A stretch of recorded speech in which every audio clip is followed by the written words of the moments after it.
네, 지금부터는 이제 모든 참가자분께 함께 오픈된 그런 그 자유 토론을 좀 진행하도록 하겠습니다. 한 분도 졸지 않고 이렇게 경청해 주시고 끝까지 자리를 사수해 주시는 모습이 정말 훌륭한 것 같습니다. 우리 조금 예전보다 늦은 시간이지만 예, 우리의 이 대화의 의지가, 대화 욕구가 날아갈 때까지 한번 토론을 좀 이어나가보도록 하겠습니다. 그 패널분들께 또는 이제 회장님께 서로 간에 질문하실 것 혹은 내 생각은 이렇다 좀 더 반박도 좋고요. 예, 그런 의견 있으시면 자유롭게 좀 나눠주시기 바랍니다. 네, 그 발언과 질문 또 답변은 우리가 시간이 골고루 써야 되기 때문에 3분씩만 좀 제한을 두고 말씀을 드리도록 하겠습니다. 예, 가깝습니다. 이강욱 그 회원님께 네. 이렇게 만나서 반갑고요. 하나 질문드리고 싶은 거는 지금 그 코엠에서 그 청장년 간의 괴리감이 있다. 이거에 대한 그 원인이 무엇이라고 생각하시는지 말씀만 해주시죠.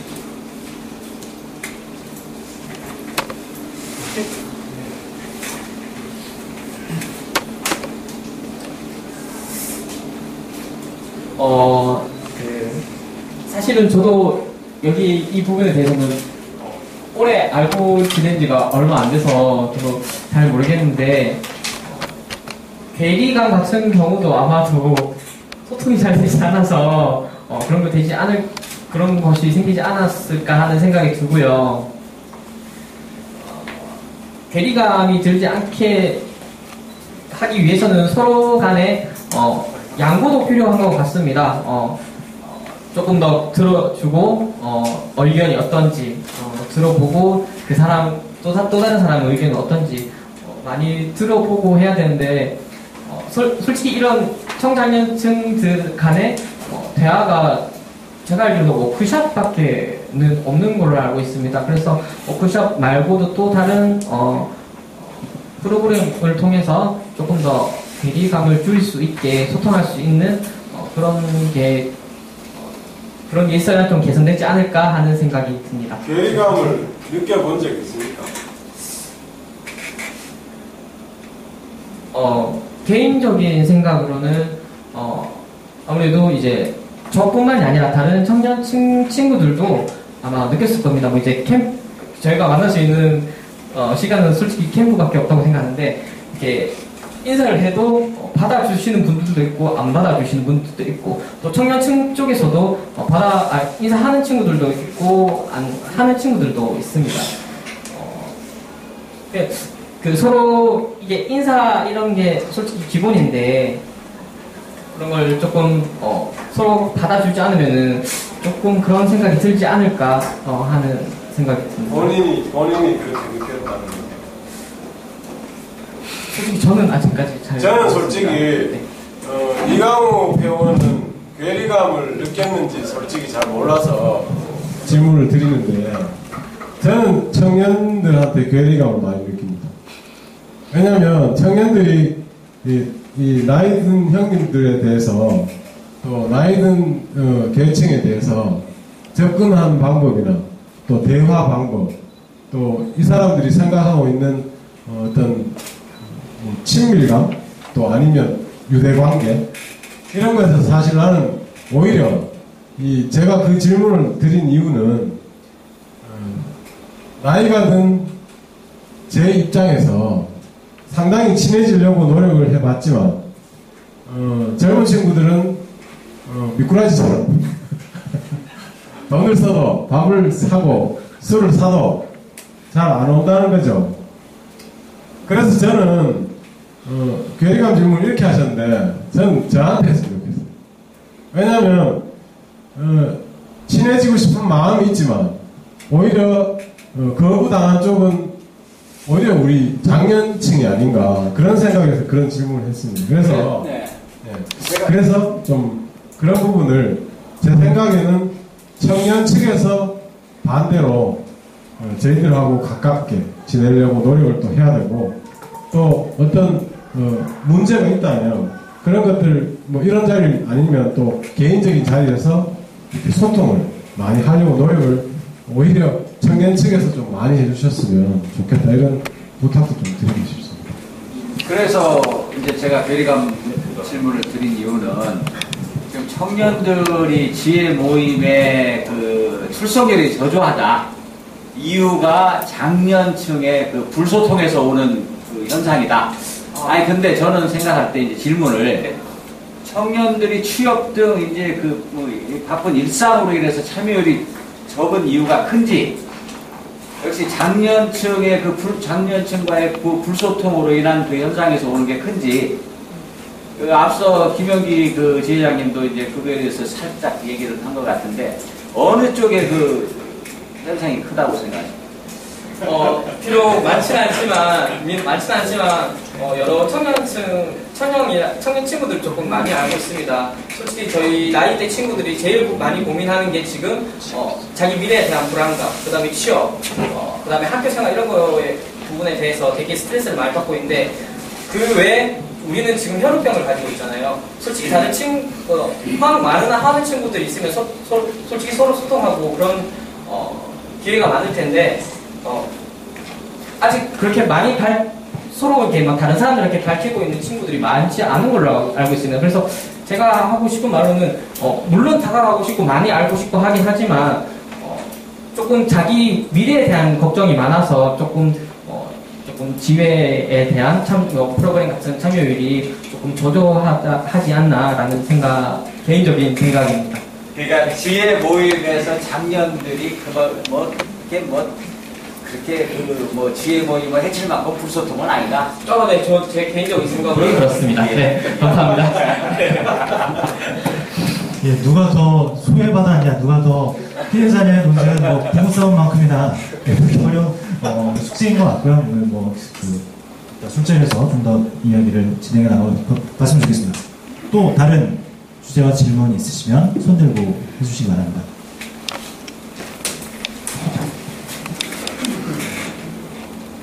네, 안녕하세요. 그 청년의 문제로 방금 토론이 오갔는데,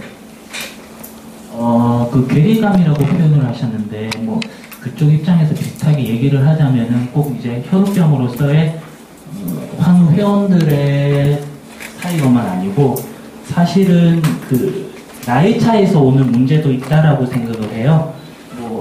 20대, 30대, 40대 다 생각이 다르듯이, 원로 형님, 어떻게 표현하지? 형님들이라고 표현하겠습니다. 이제 형님분들, 다른 동생들, 이야기를 할 때 그 세대 차이에서 오는 그런 거리감도 있다라고 생각을 들거든요. 그분들을 저희 어떻게 보면 청년들 쪽에서도 그 중간 역할을 해서 좀 더 세대 간의 그 사이에서 들어가서 좀 더 소통을 원활하게 하는 역할을 좀 해야 될 것도 같고요.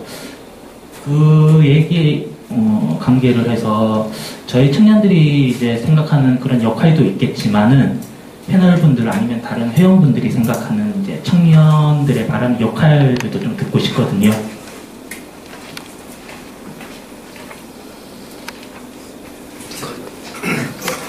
여기 남이라 여기 하시고. 예, 해모필리아라이프의 박천호입니다. 제가 질문드리고 싶은 거는 지금 청년 문제를 이렇게 계속 얘기가 오가는데 이 문제는 좀 전에 말씀하신 것처럼 이 코엠의 문제만이 아니라 전체 사회적으로 이 세대 간의 갈등 문제라고 저는 보고 있거든요. 누가 소외받고 소외받지 않고 그런 문제가 아니라 서로 인식의 차이라고 보는데 제가 밖에서 보는 코엠을 보면 다양한 프로그램이 있지만 청년에 대한 프로그램이 좀 미흡하지 않나.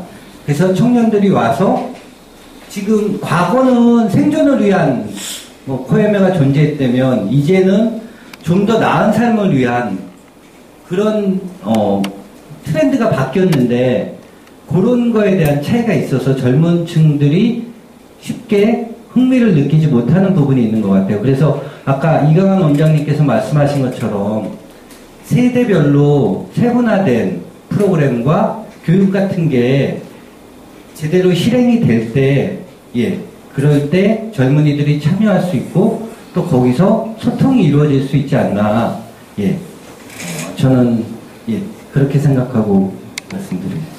그 질문에 대한 답변은 제가 잠깐 드려드릴까요? 그래서 저희는 원래 이제 청장년 워크숍을 매년 하는데, 그래서 청장년 워크숍도 여름 캠프도 패러다임을 좀 바꿔야 되겠다. 지금까지 해오던 20여 년간 해오던 이 방법을 계속 고수하는 거는 조금 마음에 들지 않는다. 그래서 뭔가 좀 획기적으로 바꿀 필요가 있다. 그런 생각을 가지고 있습니다. 그래서 이제 대표적으로 청장년 워크숍을 들 수 있겠는데요. 일단 저는 구상을 하고 있때 청년과 장년의 워크숍을 좀 갈랐습니다. 그리고 가족 워크숍도 갈라서 이렇게 우리 뭐 모티브를 좀 잡았다면 그 런닝맨 있죠. 런닝맨 뭔가 이렇게 같이 나가서 미션을 하고 또 뭐 도시에 우리가 즐겨야 될 것들, 또 해야 될 것들, 가봐야 될 것들을 이렇게 같이 하는 이런 프로그램들이 있더라고요. 그래서 저는 원래는 그런 방식으로 캠프나 또 워크숍을 진행을 했으면 하는 구상이 있습니다. 그래서 사실은 제가 여름 캠프에 대해서 상당히 문제점을 지적한 게 뭐냐면, 예전에는 형 동생이 같이 모여서 돕고 같이 자고 같이 밥을 해먹고 하는 거에 대해서 상당히 좋은 추억이 있는데, 요즘은 이렇게 개인주의 성향이 강하다 보니까 자기 친구들하고 놀고, 또 가족 워크숍에서는 캠프에서는 자기 가족들끼리만 그 옆에 있는 친구들하고 꼭 남처럼 그렇게 지내는 거에 대해서 사실 상당히 고민을 많이 했단 말이죠. 이런 부분을 사실은 와달라, 좀 모여달라 이렇게 한다고 사실 해결되지 않는 걸 우리 경험적으로 많이 알 수 있죠. 근데 원래는 그런 식의 조금 세대 간에 또 차별화된, 그리고 또 패러다임을 바꿔서 진행하는 그런 것들로 통해서 한번 시험 삼아서 운영을 해보려고 지금 생각을 하고 있습니다. 그래서 물론 사무국도 지금 상당히 좀 바쁘고 일이 많습니다. 그래서 걱정은 되지만 원래 시험적으로 조금 그렇게 해볼까 싶은 생각이 있고, 아까 제가 이강욱 우리 회원한테 이야기하는 우리가 오히려 괴리감이다. 저것들 왜 저렇게 안 오냐. 그렇게 술 사먹거든. 예. 그렇게 했지만 사실은 가만히 생각해보면 뭐 당연히 그죠. 나이가 또 차이가 나고 뭐 밥 사준다고 또 술 사준다고 꼭 올 건 아니지 않습니까? 그죠? 그래서 이런 대화의 장소 자리를 마련한 것은 그래서 참 중요하다, 소중하다. 그리고 앞으로 오늘 저는 좀 솔직히 마음에 들진 않습니다. 왜냐하면 이런 형태보다 그냥 우리가 이렇게 방에 앉아서 하는 아주 격식 없는 식의 그 토론회를 원했지만 뭐 또 여기 장소가 그렇다고 하긴 한데 일단 그런 생각을 가지고 있습니다. 그래서 저도 그런 토론인 줄 알고 준비를 해왔는데 우선 질문만 하겠습니다. 아니 여기서 아까 손을 들었어요.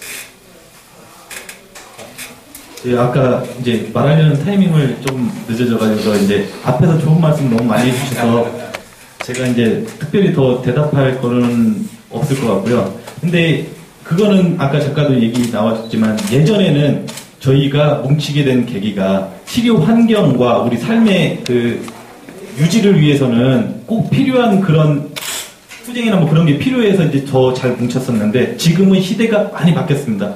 이 변화하는 시점에서 중간에서 서로 틈이 생기고 막 그렇게 해서 이제 소통의 부재라는 것도 이제 그 지금 청년층들은 그 당시에는 모두 부모님이나 뭐 다른 분들이 해주고 하니까 나한테서는 필요성을 못 느끼고 있는 게 지금 그렇게 해서 자라오면서 부모님들이 다 해주고 그런 분들이 이제 하다 보니까 그런 분들은 이제 막 이제 어머님 회나 뭐 이런 거 하시다가 그만두시고 이렇게 하시다 보니까 이제 청년들이 지금 이제 크다 보니까 나 약 맞는데 아무 불편함 없고 그런데 굳이 내가 저기를 뭐 나보라 그러는데 귀찮게 내가 왜 나가라는 그렇죠. 뭐 이런 적인데 그전에는 이제 저희는 장년들은 우리는 진짜 이거 아니면은 우리는 계속 해야 되는 필요성을 너무나 잘 알고 있고 청년들이 그걸 이어서 해주기를 바라고 이러고는 있지만은 실질적으로 청년들은 그런 필요성 자체를 못 느끼고 있는 거거든요.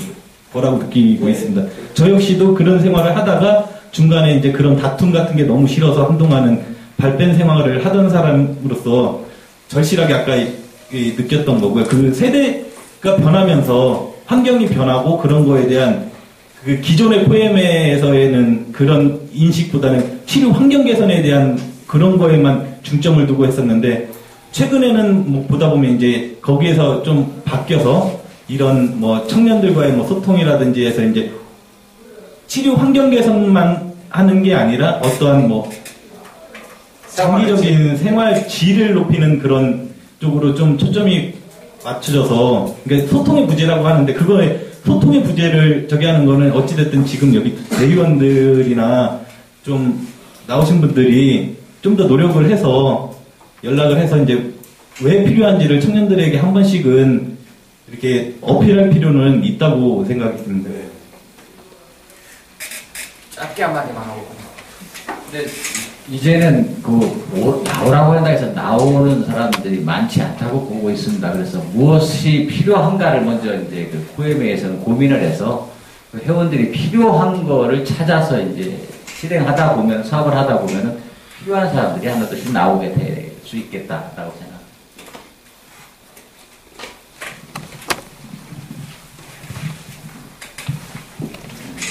여러 가지 이유가 나왔습니다만 결국은 저는 그렇게 생각합니다. 선배 세대에 기착이 된다. 잘못은. 회장님하고 결이 다른데 저는 분명히 선배 세대는 세대 간 연결의 책임이 분명히 있습니다. 저는 그렇게 봅니다. 세대 간 연결을 해야 되는데 그 연결 안 된 부분은 선배 세대의 책임이 있어요. 아까 대표님께서 선배 세대, 저는 선배 세대라고 그렇게 형님이라고도 뭐 그러시는데 선배 세대하고 연결이 안 되는데 사이하고 어차피 연동될 수밖에 없는 거죠, 분명히. 근데 우리 한자단체는 이것을 넘어서야 된다고 보는 거예요, 저는. 그게 저는 대의라고 생각해요. 그래서 저는 선배 세대의 잘못이 기착된다고 보는 거고, 그래서 어떻게 해야 되는가. 부단히 노력할 수밖에 없는데, 아까 회장님이 이 선배 세대하고 청년층하고 장년층하고 좀 그동안에 같이 했었는데, 분리해서 한번 생각을 모아보는 것도 한 방법일 수가 있겠죠. 청년층하고 장년층하고. 그리고 적어도 공적 영역하고 사적 영역을 우리가 구분해주자. 공적 영역에서 진짜 그 청년 세대한테 존대를 해야 돼요. 신뢰하지도 말고, 무례하지도 말고, 결례하지도 말고. 이 논의하는 과정에서 그러면 안 됩니다. 그리고 사적 영역에서는 형님 동생 할 수 있죠. 욕할 수 있죠. 야새끼 저새끼 할 수 있죠. 공적 영역에서는 안 되는 겁니다. 그래서 저는 이런 부분들이 나는 청년들이 실망했다고 보는 거예요. 그래서 이런 부분은 우리가 강하게 반성을 해야 돼요. 선배 세대들은. 저도 선배 측에 들 수도 있고 이제 동생 측에 들 수 있는데 저는 중간자적인 입장에서 연결하는 세대에서 저는 이런 좀 잘못이 있다고 봐서 선배 세대들이 반성을 해야 된다. 이런 책임감을 갖고 있습니다.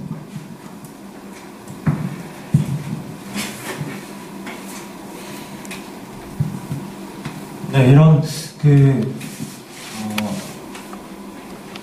분명히 존재하는 거리감 이런 것들을 줄이기 위한 하나의 노력이 또한 아까 앞서서 말씀해주신 충남지회의 그러한 SNS 전략 이런 부분일 거라고 생각이 드는데요. 오세일 대의원님께 한번 여쭤보고 싶습니다. 이런 사실 무언가를 같이 하자, 어디에 들어와라 라고 말하는 것이 사실 사람에게 말하기 제일 어려운 부분이잖아요. 밴드, 음악하는 밴드가 아니라 네이버에서 하는 밴드 있죠. SNS를 함께 하자라고 사람들에게 어떻게 밴드 가입 권유를 어떤 식으로 하는지, 그리고 그렇게 권했을 때 회원들은 얼마나 반응을 하는지 이런 부분을 좀 듣고 싶습니다. 계획한 거 아니죠? 계획은 혼난다. 처음에는 가입을 하라고 할 때는 인터넷을 또 전문 친구들 같은 경우에는 다들 할 수 있지만은 주로 이제 우리 다른 지회도 마찬가지일 거라고 보는데 아무래도 우리 엄마 부모님 어머님들이 주로 많이 그 모임에 참여하는 걸로 알고 있습니다. 그래서 이제 저희 같은 경우에도 우리 학생들 젊은 층에서 참여보다는 우리 어머님들이 많이 참여를 하고 있는데 일단은 그 젊은 어머니지만은 그 잘 하지를 못하는 분들도 있어요. 어떻게 하는지. 근데 이제 일단은 이제 가입을 하고 검색을 하다 보면은 정보를 일단은 접하게 되니까 이제 제가 이제 기자님이 이제 또 올리시는 정보라든지 이런 것을 또 링크를 해가지고서는 또 밴드에 올리게 되고 아무래도 이제 신속하게도 우리 기자님께서 이태영 기자님이 또 신속하게 올리시다 보니까 또 저 또한 신속하게 또 밴드에다 올리게 되고 또 우리 이제 가입한 분들이 또 그걸 보게 되면은 또 아무래도 유익한 점들이 많이 있잖아요. 몰랐다는 것을 또 신속하게 알게 되고 그러다 보니까 이제 아무래도 우리 어머님들이 관심이 많아지는 것 같더라고요. 그렇게 하다 보니까 또 어머님들도 소개해가지고 가입을 또 권유하게 되고 또 이제 지금은 또 이제 우리 젊은 친구들도 지금 많지는 않지만은 학생들도 지금 참여도가 좀 높아지는 걸로 알고 있어요. 많이 참석하지는 못하지만은 저는 그 검색을 통하여서 이제 일단은 그 몰랐던 것을 많이 알게 되잖아요. 일단 뭐 예를 들어서 사무국에 들어가도 이제 많은 정보를 얻을 수가 있잖아요. 그런데 인터넷 주소를 또 모르는 친구도 있고, 물론 인터넷 그 사무국 한국PM에 치면 나오지만은 사실상 이제 일일이 찾아서 들어간다는 게 쉽지가 않거든요. 이제 그래서 저희 같은 경우 이제 밴드를 통해서 이제 밴드를 이제 우리 하나의 그 메인 그 제일 위에 공지사항란에 들어가 보면은 사무국 연결하는 링크, 뭐 이제 히어로하우스, 뭐 퀘르재단 그냥 터치 한번 하면은 금방 곧바로 들어가가지고 검색이 이루어지기 때문에 이제 아무래도 뭐 소개 권유가 또 많아지고 있고요. 이제 앞으로도 더 우리 회원들이 또 우리 젊은 친구들이 아무래도 인터넷을 많이 다루고 있기 때문에 또 우리 젊은 친구들 또 회원들이 많이 늘어날 것으로 보고 있어요. 그래서 우리 일단 하여튼 우리 모임에 참여하면은 무조건 우리 밴드에 가입하는 걸 원칙으로 하고 소개하고 있고요. 그래도 뭐 싫다는 분들이 없어요. 그래가지고 뭐 부모님들이 뭐 날 휴대폰을 쓰고 있다면 스마트폰 가지고 있는 또 젊은 친구들 자녀들이 또 있으니까 자녀들이 이제 가입을 해가지고 어머니들에게 또 뭐 알려드리기도 하고 홍보를 늘리고 있습니다. 뭘 좀 빨리 굴려요. 네, 그리고 아까 이강원 원장님 말씀 중에 이강원 원장님 말씀 중에 그 지금의 약 처방은 자판기에서 몸무게와 그 인자 넣고 뽑아 나오는 거랑 비슷하다라는 부분에서 되게 공감을 많이 했습니다. 이것이 처방 의사의 재량에 따라서 그리고 환자 개인의 뭐 회복률 이런 거에 따라서 그 개인별 맞춤 치료가 이제 많이 논의도 되고 있고 곧 좀 그 실험 단계에 가지 않을까라는 생각이 드는데 이런 부분에 대해서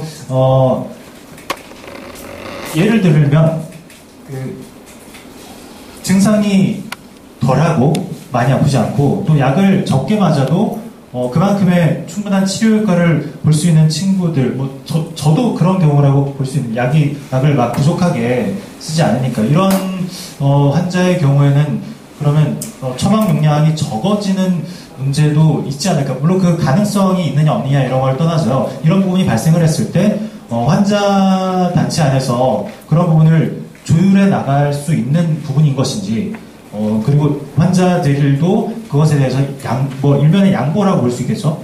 더 필요한 사람들을 위해서 내 부분을 할애하는 이런 양보나 조율이 필요한 것인지 이런 부분 좀 궁금합니다. 아까 그 두 가지가 있다고 말씀을 드렸듯이 결국은 출혈이 없을 때는 내가 비혈우인처럼 건강하게 살기 위해서 1년에 출혈 횟수가 관절 출혈 횟수가 한 번도 없을 정도의 그 유지요법이 유지가 돼야 되니까 그것은 지금 현재 만약에 중증 8인자 같은 경우는 뭐 25단위, 30단위, 킬로그램당 이렇게 해서 30단위까지 줄 수 있으면 그건 줘야죠. 그것을 깎자는 얘기가 아니고 그것을 쉽게 말하면 기본적으로 해야 될 유지요법의 용량을 낮추자는 얘기가 아니라 실제로 지금 병원에서 어떤 일이 일어나고 있냐면 만약에 우리가 입원했을 때라도 만약에 인공관절 수술을 했는데도 용량을 부족하게 써서 지혈이 빨리 안 돼서 회복이 훨씬 늘어지고 인공관절 한 관절 안에서도 또 출혈이 생기는 경우도 있고 또 우리 지역에서도 지금 그런 일이 생기고 있고 또 우리 이제 쉽게 말하면 이런 얘기예요. 우리 환우가 대장암에 걸려서 가서 수술을 했는데 퇴원을 못하고 돌아가셨어요. 그것은 출혈 때문에 돌아가신 거예요. 왜 출혈 때문에 돌아가시냐면 아무리 암이 번졌어도 열었다가 복강경으로 수술했다고 하더라도 열었다가 닫아서 집에 와서 몇 개월을 사시다 돌아가시지 그렇게 병원에 입원해 있는 상태로 해서 돌아가시는 건 아니거든요. 그리고 뭐 감염이나 이런 것이 지금이 항생제 때문에 우려가 되는 것도 아니고 출혈 때문에 돌아가셨는데 결국은 왜 그러면 그분이 출혈 때문에 돌아가시냐면 의사가 교과서대로 약을 썼기 때문에 그래요. 교과서대로 약을 그러니까 우리가 항의하죠. 거기 대학 교수님한테 왜 약을 조금만 써주십니까? 더 써주세요. 이렇게 하면 그분들은 우리는 교과서대로 치료를 하고 있다는데 그 교과서 내용은 바뀌거든요. 그 교과서 내용은 만약에 우리가 보는 책이 만약에 소아과 책 같은 경우도 지난번에 말씀드렸는데 만약에 2007년도에 나온 것이 관절 출혈이 있을 때 뭐 한 70%에서 80% 정도 올리면 된다. 8인자 같은 경우 그렇게 말을 했더라도 지금 2016년도에 나온 똑같은 책이 개정판에는 100% 올리라고 돼 있단 말이에요. 100 내지 120%를 올리라고. 그러면 지난번 책에는 60 내지 70% 올리거나 아니면 70 내지 80% 이렇게 올리라고 했던 것이 100 내지 120% 이렇게 약의 용량이 늘 고정되어 있는 게 아니라 보통 그런 책들이 2년마다 한 번씩 개정판이 나오는데 개정판이 나올 때마다 약의 용량이 늘어가요.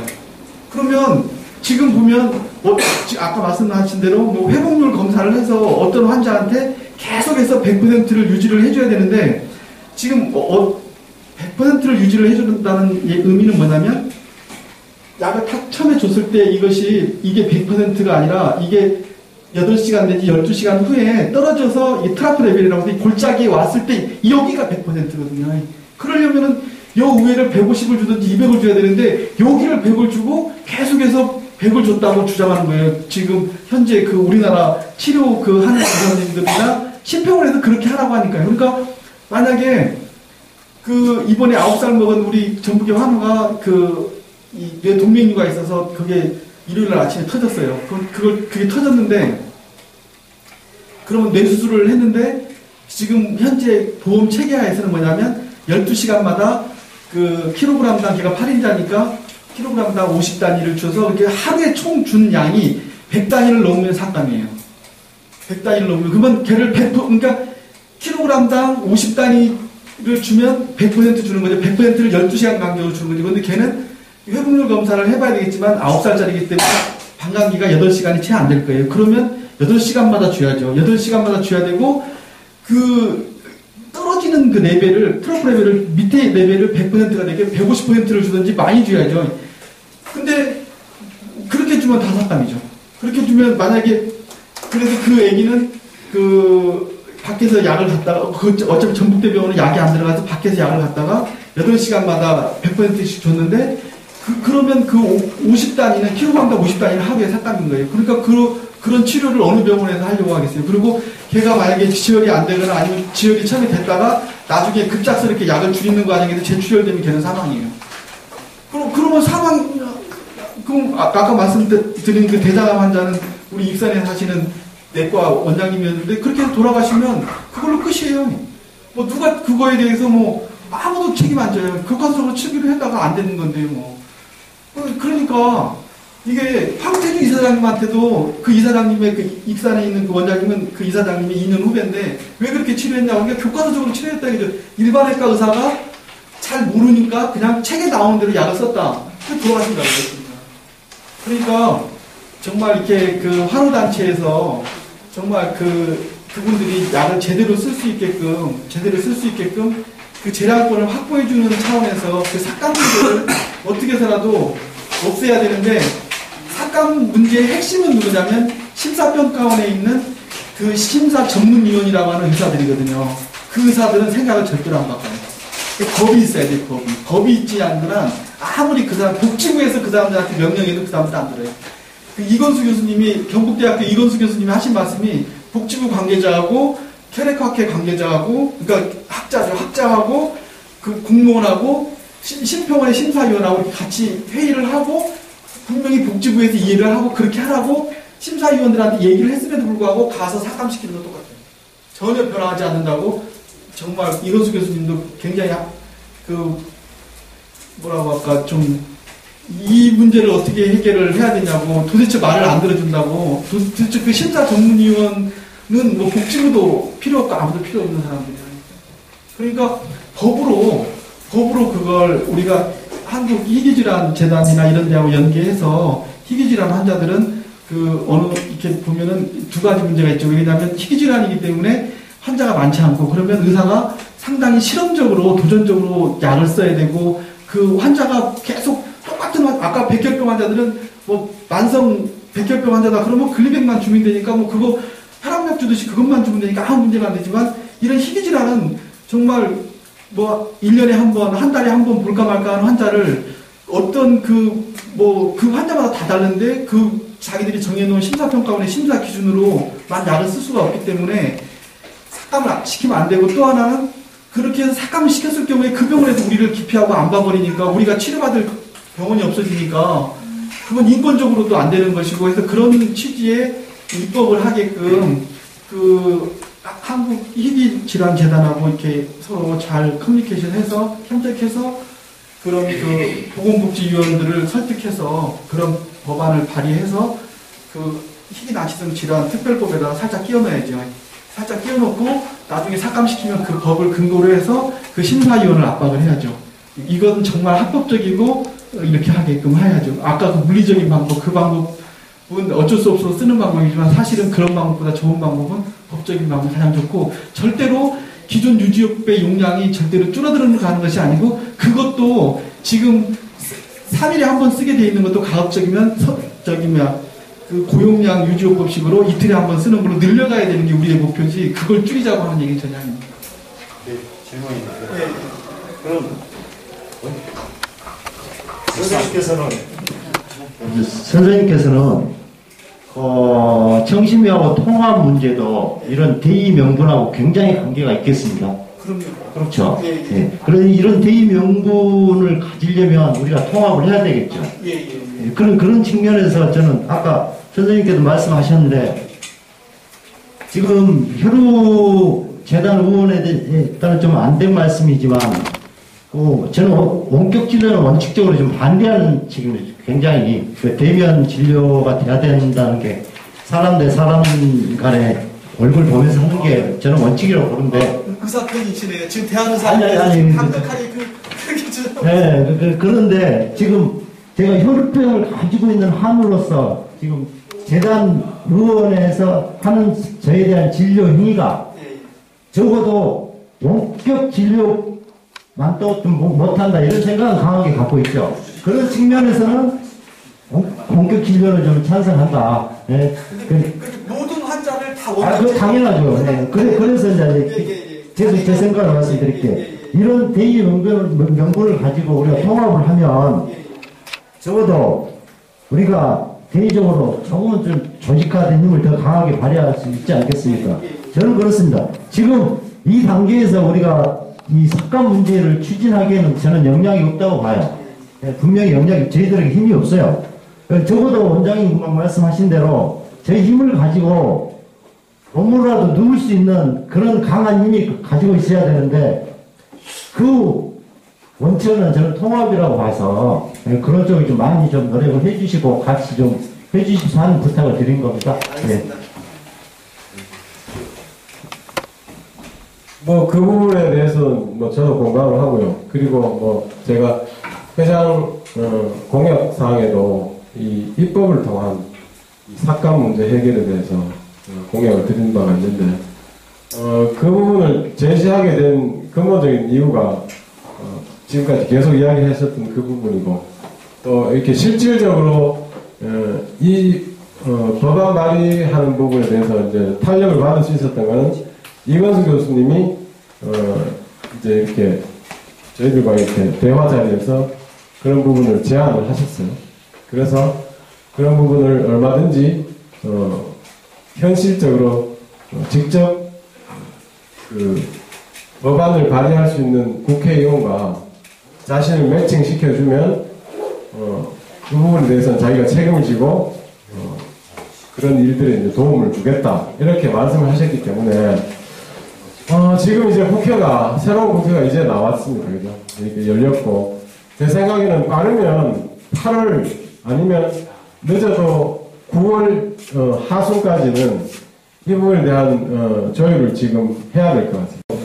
독립 이야기도 했지만 우리가 의지를 보이고 물리적으로 뭔가 행동을 했을 때 훨씬 그 부분이 잘 받아들여질 수 있다. 저는 이렇게 판단하기 때문에 그런 부분은 여러분들도 많이 동참을 현실적으로 좀 해주셔야 될 겁니다. 이런 문제 때문에 청년하고 이 장년층하고 좀 세대 간 연결이 절실하게 요구된다. 자, 이런 문제로 우리가 좀 나와 달라 했을 때 얼마나 공감해서 나와줄 수 있는 사람들이 몇이나 되겠는가, 회원들이. 그런 측면에서 저는 줄기차게 청년 세대와 장년 세대가 연결이 돼야 된다. 이런 생각을 이 부분에서도 갖는 거예요. 통합 문제도 그렇고. 그래서 좀 깊이 생각을 하셔야 되는 게 우리가 진짜로 솥을 깨고 돌아온 배를 지금 침몰시킬 그런 각오를 가지고 좀 덤벼들어야 될 그런 정신을 가져야 된다. 대강해서는 안 되는 거예요. 지금 20년째 해결 안 되는 문제잖아요. 그리고 솔직히 저는 이에 대한 삭감 문제에 대한 절박감이 솔직히 없어요. 솔직히 없어요. 저 8인자고 물론 중증이지만 제가 뭐 한번 죽을 고비도 넘겼지만은 그 이후로 뭐 유지요법 하고 제가 2006년도 이후로 꾸준히 한 번도 뭐 별 타고 탈 없고 앞으로도 탈 일 없을 거라는 그런 좀 자신감도 있고 이런 좀 개념이 있어요. 그래서 별 생각은 없지만 대의 명분으로 봤을 때 우리가 바닥에 누울 정도 정신을 가지려면 통합을 하고 좀 조직을 역량을 키우자. 청장년 세대하고 우리 먼 앞으로의 세대까지 이런 문제가 좀 연결이 되어 있다 이런 생각을 갖고 있습니다. 오늘 많은 그 부분들이 세대 간의 거리가 좁히고 통합하는 부분으로 많이 이어지고 결론 지어질 수 있는 부분인 것 같습니다. 저도 회장님께 질문을 한 가지 더 드리고 싶은데요. 아까 이철원 사무총장님의 강연 중에도 이사회 구성에서 환자 1, 또 의사 1, 그리고 일반인 2 이런 정도의 비율로 이제 그런 열린 구조의 이사회 단체 구성을 권장하는 듯한 제 말씀을 들었습니다. 우리 단체 지금 이제 논의되고 있는 것은 환자 단체 안에서의 통합과 거리감을 좁히는 부분은 이야기가 많이 된 것 같습니다만 그것을 넘어서서 외부에 있는 부분들과 같이 손을 잡는 이러한 부분은 어떻게 생각하고 계시고 또는 뭐 시기상조라고 생각하고 계신지 혹은 어떻게 계획이 있으신지 부분 좀 듣고 싶습니다. 네, 제가 너무 달려서 힘들어하시는 분들이 되게 많긴 하지만 저는 이렇게 빨리 달릴 수 있는 그런 스타일이지 천천히 걷는 스타일은 아닌 것 같아서 그냥 제대로 하려고 생각을 하고 있습니다. 물론 조언은 되도록 노력을 하고 있는데 아까 말씀드린 그 부분이 사실은 사단법인에 대한 부분입니다. 그러니까 저희 지금 바꾸고 있는 게 너무 많습니다. 우리 사무국에서 지금 사무국 그 사무실 정비 그리고 사무국 안에서의 어떤 그 대내적으로 이렇게 인정받을 수 있는 행위들 이런 것들 너무너무 많이 시행하고 있어서 이 3개월이 안 된 지금에 지금 사무국원들도 너무 힘들어하고 있습니다. 그리고 청심의 통합 부분도 제가 과학위원회에서 지적을 받았습니다. 당신 너무 달린다. 예. 그리고 제가 새해날 또 저희 비전을 제가 말씀드렸잖아요. 근데 또 의사 선생님들께서는 또 너 너무 달린다. 너 조금 속도 줄여라. 이렇게 말씀하시는데 예, 말씀을 듣겠습니다만 제가 해야 될 부분은 꼭 해야 된다고 생각하고 있는데 우리 이제 아까 사무총장님께서 말씀하신 그 법인 문제가 사실 상당히 좀 화두에 올라와 있고 저희 지난 대의원 회의 때 사실은 이제 우리 대의원님께 한번 미션을 드렸습니다. 그러니까 우리가 어떻게 하면 사단법인으로 만들 수 있는가 그 부분에 대해서 이제 우리 공무원이신 이 새로 대의원이 되신 김동훈 대의원님한테 숙제를 좀 드렸는데 이 공무원들이 좀 뺀질되지 않습니까? 농담입니다. 공무원들이 이렇게 알 수 있는 부분 또 그리고 힘을 쓸 수 있는 부분을 제가 요청을 많이 드리고 있습니다. 그래서 이 문제가 사실은 제가 생각할 때는 본격적으로 손을 댈 수 있는 건 저는 2017년이라고 생각합니다. 왜냐하면 이 부분은 어느 정도의 재정이 마련되어야만 사단법인도 가능하다. 이런 보안을 가지고 있습니다. 그래서 저 같은 경우에는 원래 8월 달에 저희 한국호해매의 예산을 다 짜려고 하고 있고요. 2017년에. 그리고 그 예산안에 이 부분을 포함시키려고 하고 있습니다. 그래서 사실 사무국이 해야 될 일이 너무 많기 때문에 지금 간사들이 너무 힘들게 하고 있긴 하지만 어쩔 수 없습니다. 제가 회장이 됐기 때문에 딸랑 임기가 2년이 되죠. 원래 오늘 바뀌어서 3년으로 이렇게 되는데 일단은 저희가 추진해야 될 부분은 이렇게 생각을 하고 있습니다. 그리고 질문 하나.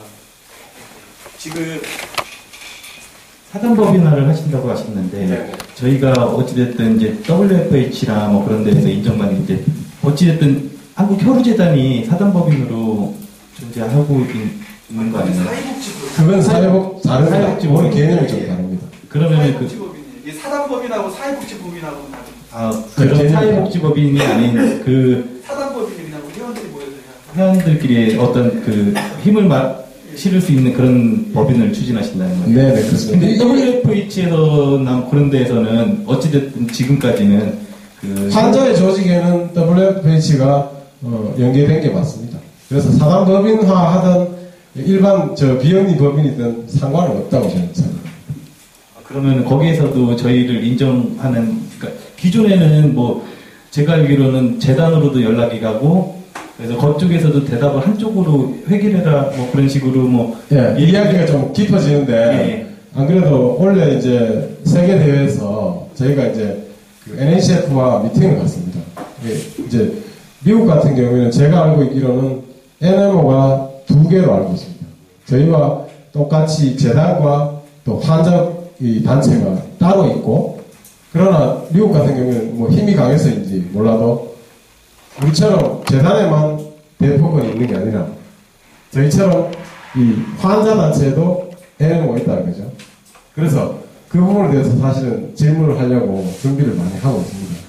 예, 그렇게 질문하려고 하는 요지는 뭐냐면 사실 저희가 대내적으로 분명히 이 명분과 또 어느 정도 인정받을 만한 단체가 돼야 되겠다는 생각이 있고요. 궁극적으로는 저희가 인정을 받음으로써 그리고 법인을 추진하는 이유도 그겁니다. 법인을 추진하면 우리가 한국호해매가 항상 도네이션 받는 곳은 뻔합니다. 제약회사 그리고 혈우재단. 그럼 아까 여러분들 보셨지 않습니까? 수많은 도네이션 기업들이 쫙 깔린 거. 아까 우리 혈액암 협회에서. 사실 저는 법인이 되면은 그렇게 될 가능성이 아주 크고 또 많은 프로그램을 운영하면서 이렇게 눈치 안 보고 할 수 있는 일들이 많다. 저는 그렇게 판단하기 때문에 사단법인은 저는 제 의지는 꼭 만들고 싶은 그런 의지가 있습니다.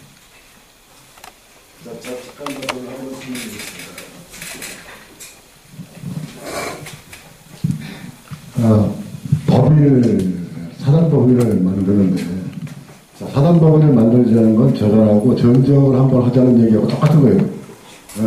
자, 우리가 사단법인을 준비하게 되면 재단에서는 각종 그 압력을 행사할 거고, 예전에 우리가 나이 제한을 푸는데 가장 핵심적으로 반대했던 게 그 재단이었고 녹십자였었는데, 마지막에서까지 국회의원들 못 이겼어요, 그거를.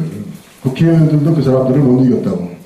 그래갖고 결국은 어디서 헌법소원을 내서 결국 거기서 결정이 난 타안이지, 이게 걔들이 권력이 얼마나 막강하냐면은 우리가 할 수 있는 내가 그전에도 한번 말씀드린 적이 있지만 법인을 한번 준비하려고 여러 가지 방안을 모색을 많이 해봤었어요. 했는데 역량이 부족해. 그리고 좀 아까 또 우리 충북지회장이 말씀하신 WPH에서 우리 환자단체가 그 문제로 매번 갈 때마다 WPH하고 그 주최측하고 우리하고 회의를 했어요. 그런데 우리한테 100%를 주지 못하는 이유는 니들이 그만한 재력과 모든 걸 갖춰라. 그러면 니들한테 주겠다. 그걸 갖추지 않은 상태에서는 절대로 니들한테 줄 수가 없다고 아주 못을 받아, 지금 사회부 김태일 군도 같이 참여를 했던 사안이고 그랬던. 자, 그리고 아까 우리 이강환 선생님이 말씀하셨던, 심평원의 의원들은 누가 위촉하는 겁니까? 심사위원들은 상근의회라고 이렇게. 그러니까 위촉, 그 사람들을. 그 위촉이라는 형식을 통해서 지원하는 겁니다. 근데 어서 그 기관이, 그 사람들을 위촉하는 기관이 어디라고 생각해요? 복지부지요. 그래서 이 사건 문제는 어제 오늘 이렇게 있었던 게 아니라 좋아졌다가 예를 들어서 아주대에서 클리닉도 생기고 경희대도 클리닉이 생기고 이렇게 좋아지다가 한 방씩 맞고는 다 뒤로 벌렁벌렁 나가자빠진 상태거든요, 지금요. 우리 지금 여기 모여있는 사람들 중에서는 사실 코엑의 대표급 사람들이 모였다고 보면 맞아요. 그래서 우리가 가장 먼저 해야 될 일은 환자들이 병원에 와서 진료를 받을 수 있게끔, 아까 말씀하셨던 무슨 자판기 형식 진료 이런 게 아닌 실질적으로 의사가 소신껏 이 환자한테는 150을 줘야 되겠다, 이 환자한테는 200을 줘야 되겠다, 이렇게 소신껏 진료해야 되는데 심평원에 의원이라는 사람들이 그걸 붙들고 앉아갖고, 그래서 어젯밤에 우리가 한번 실행하려고 했던 게 심평원에 집회를 들어가려고 했었어요. 집회를 들어가서 집회 신고를 하고 울지 않으면 젖을 안 주더라고. 많이 싸워봤는데 옛날부터 많이 싸워봤는데 울지 않고는 젖을 안 줘요. 그래서 뭔가 이슈화가 되고 심평원 앞에서 막 큰 소리가 나오고 그래야 기자들도 오고, 왜 그러나 이 환자들이 뭐가 불만인가. 우리는 당장 치료받을 병원이 없다. 너 같으면 진료하겠냐? 처음 벌자고 10,000원 손해나는 장사를 하겠느냐? 이거에서 환자들 다 죽이려고 작정하는 복지부에서 가서 회의를 할 때도 복지부에서 그래. 우리 삭감 한 적 없다. 삭감 한 적이 한 적 없대요. 삭감 안 한대, 절대로. 근데 그게 심평원 통계로도 우리 환우들의 삭감이 0.02% 이렇게 해서 다른 사람들에 비해서는 훨씬 적게 삭감한다고 하는데, 한 사람이 치료받는데 4억 5억이 들었다, 12억이 들었다 하는 걸, 그걸 하나를 삭감시키는 것 자체가, 우리한테는 치명적인데, 그걸 퍼센트로 따지면 정말 전체적인 2천억, 3천억 쓰는 데서는 미미한 거다, 이러면 자기는 통계 수치만 보고 그렇게 얘기를 하는 건데, 우리한테는 치명적이죠. 다른 아까 얘기했던 다른 질환에서는 일부 조금씩 스트레스 한 대 살짝 맞는 거지. 우리는 어퍼컷으로 맞는 거예요. 한 번 맞으면. 근데 원래 삭감률이 일반 병원들은 2%는 됩니다. 우리가 이게 청구하면 기본적으로 2%는 어떻게 해서라도 깎습니다. 어느 기준을 들이대서라도 깎습니다. 근데 어떤 기준을 들이대기도 하냐면 마지막에 들이댈 게 없으면 정확하게 청구를 해가지고 도저히 깎을 게 없으면 무슨 기준으로 깎냐면 네가 이 약을 너의 수준에 맞는, 니들 동네 수준에 맞는 요 정도 병원급하고 비교해봤을 때 딴 병원보다 네가 이 약을 더 많이 썼기 때문에 깎는다. 근데 딴 병원들이 그걸 더 많이 쓰는지 안 쓰는지 제가 알 수도 없고, 그러니까 그렇게 해서라도 깎아야 되는데, 그러니까 기본적으로 신병원이 하는 일이 2%를 깎아요. 자기들도 그걸 공단으로부터 이 운영비를 받기 때문에 지금 심사평가원이 운영하는 돈은 국민건강보험공단에서 나옵니다. 그래서 어떻게더라도 이게 진짜 자기들이 먹는 것만큼 깎아야죠. 그런 2%를 깎는데 저희들은 뭐 0.02% 뭐 이렇게 하면서 안 깎는다고 지켜왔습니다. 근데 그게 너무 치명적이죠. 그 맞으면 아주 대단하게 아픈 정도로 삭감을 나오는데, 근데 우리가 지금 가장 중요한 게 예전에도 뭐 유시민이 뭐 이런 뭐 전재희 거기 다 알고 있죠. 전재희 뭐 이런 양반들한테 많은 부탁을 했었어요.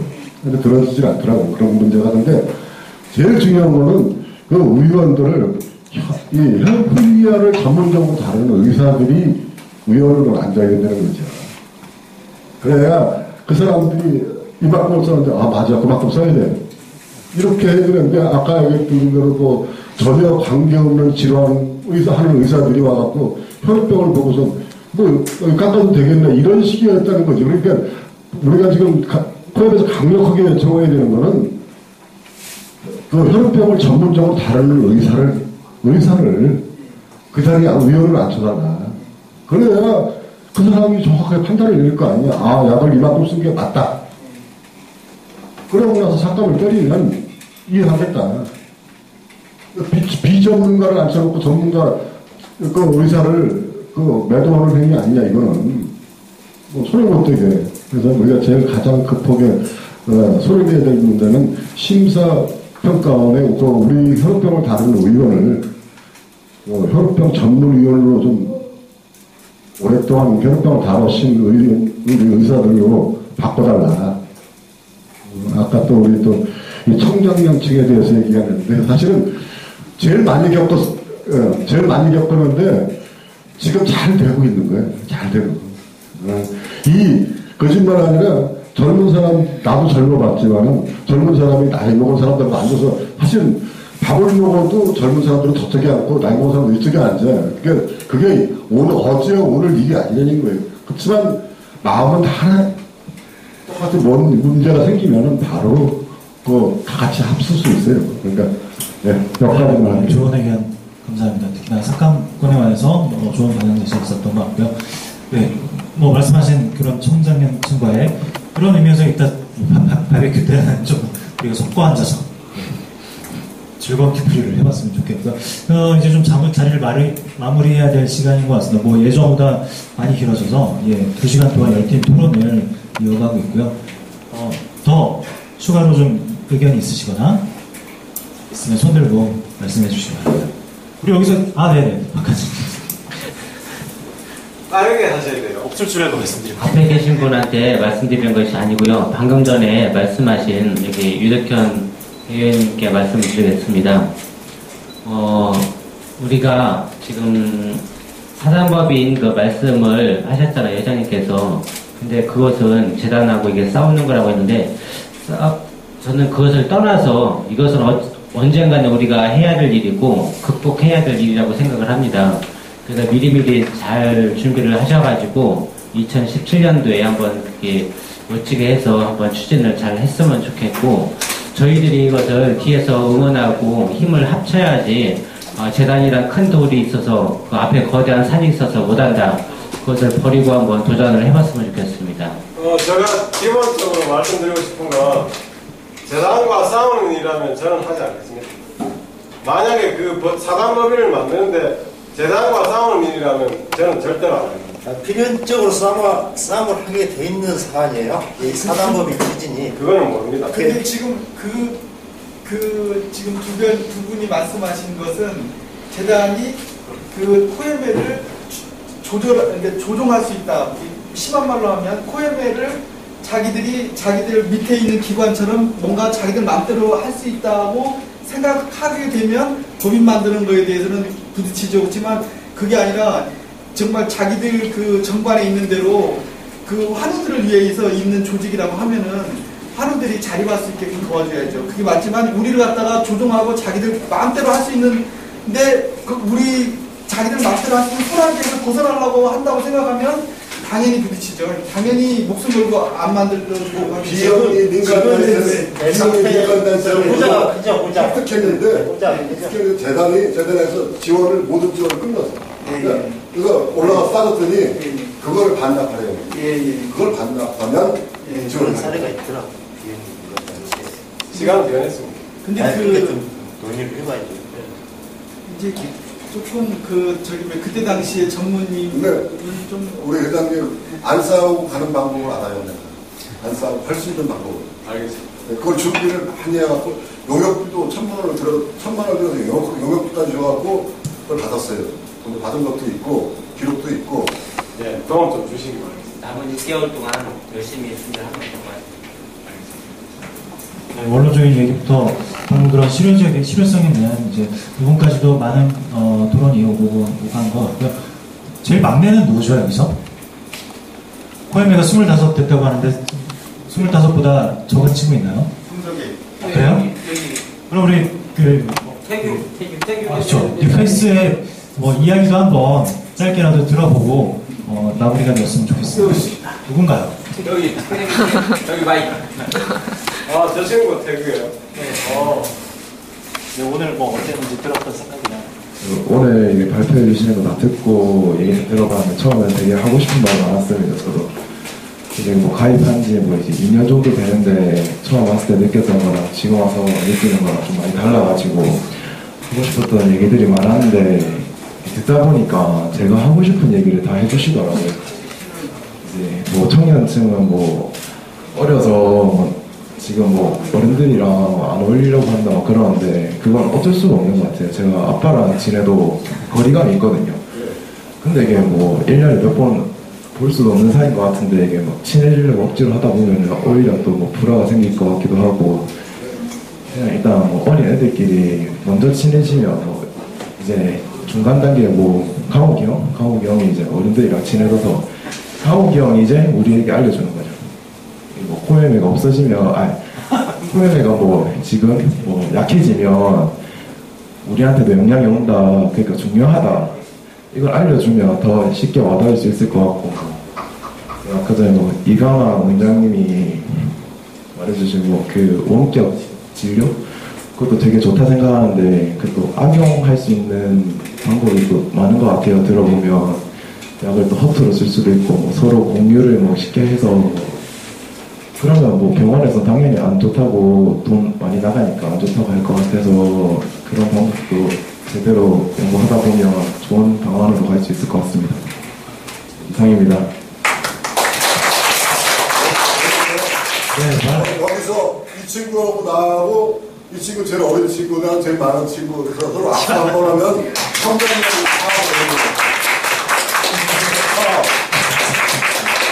보기 좋네요. 감사합니다. 태규야, 그래도 일단 가면 말 안 시켰으면 큰일 날 뻔했어요. 같은 자리. 예, 다들 너무 고생 많으셨고 박정수 회장님의 마무리 말씀 짧게 듣고 마치겠습니다.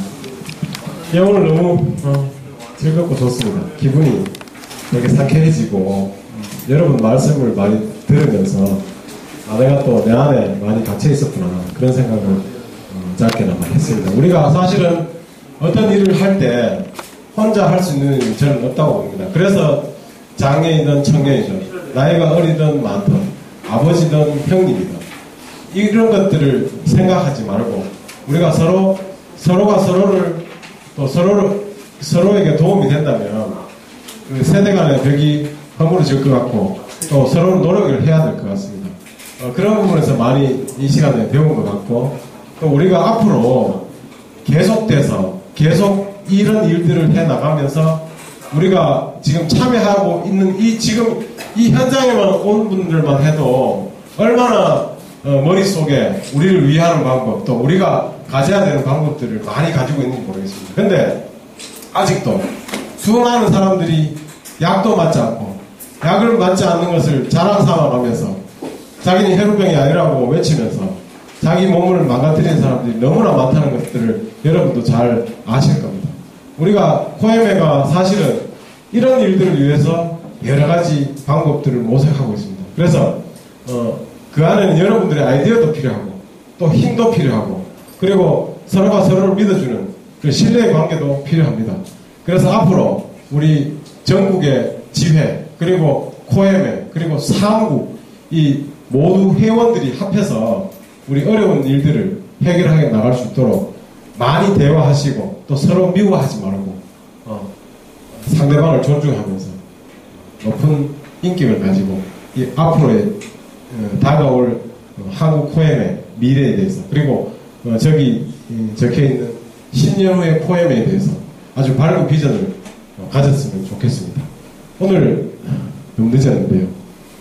어쨌든 이렇게 대화를 많이 할 수 있어서 고맙고 뒤풀이 장소에서 또 뵙도록 하겠습니다. 고맙습니다.